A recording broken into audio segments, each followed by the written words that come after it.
ಅದರಿಂದ ಇವತ್ತಿನ ಈ ಸಂದರ್ಭದಲ್ಲಿ ನಾನು ನಿಮ್ಮಲ್ಲಿ ಮನವಿ ಮಾಡ್ತೇನೆ, ಇವತ್ತು ಕೇವಲ ಒಂದು ಲೋಕಸಭೆ ಚುನಾವಣೆ ನಮ್ಮ ಮುಂದೆ ಅಲ್ಲ. ಇವತ್ತು ಈ ಸರ್ಕಾರ ಏನು ಮಾಡ್ತಾ ಇದ್ದಾರೆ, ಇವತ್ತು ಹೇಳ್ತಾರೆ ಇದೊಂದು ನುಡಿದಂತೆ ನಡೆದಿದ್ದೇವೆ ಇವತ್ತು ಹೇಳಿದ್ದಾರೆ. ಇವತ್ತು ದೊಡ್ಡ ಏನೊಂದು ಅಡ್ವರ್ಟೈಸ್ಮೆಂಟ್, ನುಡಿದಂತೆ ನಡೆದಿದ್ದೇವೆ, ನಕಲಿ ಅಲ್ಲ ಪಕಲಿ ಅಲ್ಲದೇನು ಹೇಳ್ಕೊಂಡವರು. ಈಗ ನುಡಿದಂತೆ ನಡೀಲಿಕ್ಕೆ 52,000 ಕೋಟಿ ಅಂತ ಏನು ಹೇಳ್ತಾ ಇದ್ದಾರೆ, ಅದಕ್ಕೆ ಸಾಲ ಎಷ್ಟು ಮಾಡಿದ್ದಾರೆ? 1,05,000 ಕೋಟಿ ಸರ್ಕಾರ ಸಾಲ ಮಾಡಿದೆ. ಈ ವರ್ಷ ಒಂದು ವರ್ಷದಲ್ಲಿ 1,05,000 ಏನು ಸಾಲ ಮಾಡಿದ್ದಾರೆ. ಈ ಸಾಲ ತೀರಿಸಲು ಯಾರು? ನಮ್ಮ ಹೆಣ್ಣುಮಕ್ಕಳು ತಾಯಿದವರು ನೀವೇ ತೀರಿಸಬೇಕು. ಈ ಒಂದು ವೇದಿಕೆ ಮುಖಾಂತರ ನಾಡಿನ ಮಹಿಳಾ ನನ್ನ ತಾಯಂದ್ರಿಗೆ ಹೇಳಲಿಕ್ಕೆ ಬಯಸ್ತೀನಿ, ಈಗ 2,000 ಕೊಡ್ತಾ ಇದೀವಿ ಅಂತಾರಲ್ಲ, ಇವ್ರ ಅಪ್ಪತಿರ ಮನೆಗೆ ತಂದು ಕೊಟ್ಟಿಲ್ಲ 2,000 ರೂಪಾಯಿ. ನಿಮ್ಮ ದುಡ್ಡು ಇದು. ಇವತ್ತು 6,65,000 ಕೋಟಿಗೆ ಸಾಲ ಏರಿಕೆಯಾಗಿದೆ. ನಮ್ಮ ರಾಜ್ಯ ಸರ್ಕಾರದ ಸಾಲ 6,65,000 ಕೋಟಿ. ಈ ಸಾಲ ತೀರಿಸಲು ಯಾರು? ಮುಂದೆ ಬರಲು ತೀರಿಸಬೇಕು. ಮುಂದೆ ಬರಲು ಅಂದ್ರೆ ಅವನು ತೀರ್ಸಲ್ಲ, ನಾನೇ ಬರಲಿ ಇನ್ನೊಬ್ಬರೇ ಬರಲಿ. ಆ ಸಾಲ ತೀರಿಸೋದಕ್ಕೆ ನಿಮ್ಮ ಜೋಬಿಗೆ ಕೈ ಹಾಕ್ಬೇಕಲ್ಲ ನಾವು. ಇವತ್ತು ಹೇಳಿದ್ರೆ ಯಾರ ಭಾಷಣ ಮಾಡ್ಬೇಕಾದ್ರೆ ಯಾವ್ದೋ ಮದ್ಯದ ಕತೆ ಹೇಳಿದ್ರಲ್ಲ, ಎಣ್ಣೆ ಕತೆ, ಎಣ್ಣೆಗೆ ರೇಟ್ ಎಷ್ಟಾಗೈತಿ ಈಗ ಇಲ್ಲಿ? ನಿಮ್ಗೆ 2,000 ರೂಪಾಯಿ, ಅದು ಸಾಯಂಕಾಲ ನೀವು ಹೋಗ್ಬೇಕಲ್ಲ, ಶ್ರಮ ಪಟ್ಟು ಏನೋ ಅಭ್ಯಾಸ ಮಾಡ್ಕೊಂಡು ಬಿಡ್ತೀವಿ. ಆ ಹವ್ಯಾಸದಲ್ಲಿ ಅಲ್ಲಿ ಹೋಗಿ ಖರೀದಿ ಮಾಡಕ್ ಹೋದ್ರೆ ಇಲ್ಲಿ 2,000 ಇಲ್ಲಿ ಕೊಡ್ತಾರೆ, ಅಲ್ಲಿ 10,000 ರೂಪಾಯಿ ಇಲ್ಲಿ ತೆಗೆದ್ರೆ ಅಂತಾರೆ. ದಿವಸ ಇಲ್ಲದೆ ಹೋಗೋದಿಲ್ಲ. ಬಹಳ ಕುಟುಂಬದಲ್ಲಿ ದಿವಸ ಇರಲೇಬೇಕು. ಇವತ್ತು ಪರಿಸ್ಥಿತಿ ಹೆಂಗಿದೆ? ಮೊದಲು ಒಂದು ಕಾಲದಲ್ಲಿ ಏನಾದರೂ ಆ ಒಂದು ಹವ್ಯಾಸ ಇಟ್ಕೊಂಡಿದ್ರೆ ರಾತ್ರಿ 10 ಗಂಟೆಯಲ್ಲಿ ಊರಲ್ಲಿ ಜನ ಎಲ್ಲ ಮಲಗದ ಮೇಲೆ ಕತ್ಲಾದ್ಮೇಲೆ ಮೆತ್ತಗೆ ಒಂದು ಮನೆ ಸೇರ್ಕೊಳ್ಳೋದು. ಈಗೇನಿಲ್ಲ, ಬೆಳಗ್ಗೆ 6 ಗಂಟೆಗೆ ಟೀ ಸ್ಟಾಲ್ ಓಪನ್ ಮಾಡಿದಂಗೆ ಮಧ್ಯಾಹ್ನಕ್ಕೆ ಓಪನ್ ಮಾಡ್ಕೊಂಡು ಕೂತವ್ರೆ. ಇದು ನಡೀತಾ ಇರತಕ್ಕಂಥ ಪರಿಸ್ಥಿತಿ. ಇದು ನಿಮ್ಮ ತಲೆ ಮೇಲೆ ಹೊಡಿತಾ ಇದೆ. ಇನ್ನ ಅದು ಹೋಗ್ಲಿ, ಆ ಪಂಪ್ ಸೆಟ್ಗಳ ಪರಿಸ್ಥಿತಿ ಏನಾಯ್ತಿದೆ, ಅದೇನು ಪರಿಸ್ಥಿತಿ ತಂದಿಟ್ಟವ್ರೆ.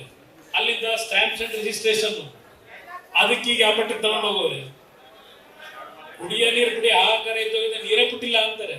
ತಮಿಳ್ನಾಡಿನ ನಾವು ನೀರೇ ಬಿಟ್ಟಿಲ್ಲ ಹೇಳ್ತಾರೆ. ಮೊನ್ನೆ ಸಂಗಮದಲ್ಲಿ ನಮ್ಮ ಕನಕಪುರ ಪಾಪ ಹೊರಟ್ರಲ್ಲ, ಮೇಕೆದಾಟು ಅದೆಂಥದ್ದು ಒಂದು ಪಾದಯಾತ್ರೆ ಮಾಡ್ಕೊಂಡು ಬಿರಿಯಾನಿ ಊಟ ಮಾಡ್ಕೊಂಡು ಮೇಕೆದಾಟು ಅಂತ ಹೋದ್ರು. ಈಗೇನು ಹೇಳ್ತಾವ್ರೆ, ಮನೆಯಲ್ಲಿ ಭಾಷಣ ಮಾಡಿದ್ರಲ್ಲ ಬಿಜೆಪಿ ನಾಯಕರು ಡೆಲ್ಲಿಗೆ ಹೋಗ್ಬಿಟ್ಟು ಮೇಕೆದಾಟು ಕಟ್ಟಕ್ಕೆ ಪರ್ಮಿಷನ್ ಕೊಡಿಸಿ ಅಂತಾರೆ. ಮತ್ತೆ ಇವರೇ ನಮ್ಮ ನೀರು ನಮ್ಮ ಹಾಕಂತ ಪಾದಯಾತ್ರೆ ಯಾಕೆ ಮಾಡಿದ್ರಿ? ಪಾದಯಾತ್ರೆ ಮಾಡಿದ್ದು ನೀವು, ನಾವು ಮೇಕೆದಾಟು ಕಟ್ತೀವಿ ಅಂತ ಮಾಡಿದಿರಿ ಅಲ್ವಾ? ಈಗ ಮತ್ತೆ ಇವ್ರನ್ನ ಕೇಳಿದ್ದೀರಿ ನೀವು ಪರ್ಮಿಷನ್ ಕೊಡಿಸಿ ಅಂತ ಹೇಳಿ. ನೀವು ಪರ್ಮಿಷನ್ ತಗೊಂಡಿದ್ರೆ ಪಾದಯಾತ್ರೆ ಯಾಕೆ ಮಾಡ್ಬೇಕಾಗಿತ್ತು? ನಮ್ಮ ನೀರು ನಮ್ಮ ಹಕ್ಕು ಅಲ್ಲಿ ಹೇಳಿದ್ರು. 2013ರಲ್ಲಿ ನಮ್ಮ ಕಾಂಗ್ರೆಸ್ ನಡಿಗೆ ಕೃಷ್ಣ ಕಡೆಗೆ ಅಂದ್ರು. 13ನೇ ಇಸ್ವಿ ಚುನಾವಣೆ 2013 ಕಾಂಗ್ರೆಸ್ ನಡಿಗೆ ಕೃಷ್ಣ ಕಡೆಗೆ ಅಂದ್ಬಿಟ್ಟು ಆ ಕಾಂಗ್ರೆಸ್ ನಡಿಗೆ ಆಂಧ್ರ ಕಡೆಗೆ ಅಂತ ಹೊರಟೋದ್ರು. ಕಾವೇರಿ ಕೃಷ್ಣ ನೀರು ಅಲ್ಲಿ ತಗೊಂಡು ಹೋದ್ರು. ಇಲ್ಲಿ ಪರಿಸ್ಥಿತಿ ಇಲ್ಲಿಗೆ ತಂದು ನಿಲ್ಸ್ಕೊಂಡವ್ರಿಗೆ ಕೇಳಿದಂಗೆ ಯಥೇಚ್ಛವಾಗಿ ನೀರು ಬಿಟ್ಟಿದ್ದ ಕಥೆ ಹೇಳ್ತಾರೆ. ನಮ್ಮ ರೈತರು, ನನಗೆ ಆಶ್ಚರ್ಯ, ಮಂಡ್ಯ ಜಿಲ್ಲೆಯಲ್ಲಿ ನಡೆದವರು, ಮಂಡ್ಯ ಜಿಲ್ಲೆ ರೈತರು ಬೀದಿಗೆ ಬರ್ತಾರೆ ಅದು. ಈಗ ಅದೇನು ಭಯವೇ ಇಲ್ಲ ಸರ್ಕಾರಗಳಿಗೆ.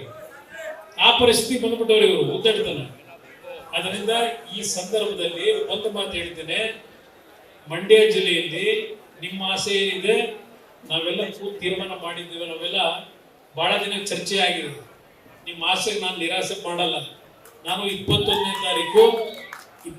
ತಾರೀಕು ಯಾವೊಂದು ಚೆನ್ನೈಗೆ ಹೋಗ್ಲೇಬೇಕಾದ ಅನಿವಾರ್ಯ ಪರಿಸ್ಥಿತಿ ನನಗೆ. 19 ಸಾಯಂಕಾಲ ಹೋಗಿ ಅಡ್ಮಿಟ್ ಆಗಬೇಕಾಗಿದೆ. ಅಮೆರಿಕದಿಂದ 2 ಡಾಕ್ಟರ್ಗಳು ಬರ್ತಾ ಇದ್ದಾರೆ, ತಜ್ಞ ವೈದ್ಯರುಗಳು. 21ನೇ ತಾರೀಕು ಒಂದು ಆಪರೇಷನ್ ಇದೆ ನನಗೆ.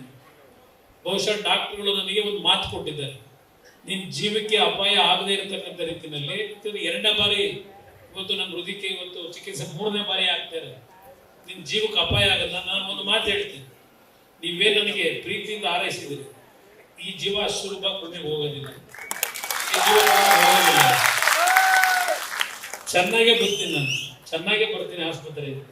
3ನೇ ಬಾರಿ ಆಪರೇಷನ್ ಆದರೂ ನಾನು ಮತ್ತೆ ಅವರು ಡಾಕ್ಟರ್ ಒಂದು ಮಾತು ಹೇಳಿದ್ದಾರೆ, ಇನ್ನು ಮುಂದಕ್ಕೆ ನೀವು ಇನ್ನು 15ರಿಂದ 18 ವರ್ಷ ನೀನು ಬದುಕಿರೋವರೆಗೆ, ನನಗೆ ಬಹುಶಃ ಆಯಸ್ 84 ವರ್ಷ ಅಂತ ಕೆಲವರು ಅಸ್ಟ್ರಾಲಜಿಗಳು ಹೇಳ್ತಾರೆ. ನಮ್ಮ ಯಾಕೆಂದ್ರೆ ದೇವರುಗಳು ಅಸ್ಟ್ರಾಲಜಿ ಮೇಲೆ ಬದುಕಿರೋದು, ದೇವರ ಮೇಲೆ ಬದುಕಿರೋದು. ಯಾವತ್ತೋ ಹೊರಟೋಗ್ತಾರೆ ಅಂತ ಅಂದ್ಬಿಟ್ಟು ನಾವೆಲ್ಲ ಅನ್ಕೊಂಡು ಅವರ ಪರಿಸ್ಥಿತಿ ನೋಡಿ 90 ಅಂದಾದರೂ ಈಗಲೂ ವಿಧಾನ ದೆಹಲಿಗೆ ಹೋಗಿ ಈಗಲೂ ಟೇಬಲ್ ಮುಟ್ತಾವ್ರೆ. ಆ ಶಕ್ತಿ ನೀವು ಕೊಟ್ಟಿದ್ದೀರಿ ದೇವೇಗೌಡರಿಗೆ. ಅದೇ ಶಕ್ತಿ ಅದೇ ತಾಯಿ ಚಾಮುಂಡೇಶ್ವರಿ ನನಗೂ ಕೊಡ್ತದೆ. ಆ ಕಾಲ ಭೈರವೇಶ್ವರ ನಿಮ್ಮ ಚುಂಚನಿಗೆ ಕಾಲ ಭೈರವೇಶ್ವರ ಆಶೀರ್ವಾದ ನನಗೆ ರಕ್ಷಣೆ ಇದೆ. ನ್ಯೂಸ್ ಫಸ್ಟ್ ನಿರ್ಭೀತಿಯಿಂದ ನಿಮ್ಮ ಪರವಾಗಿ.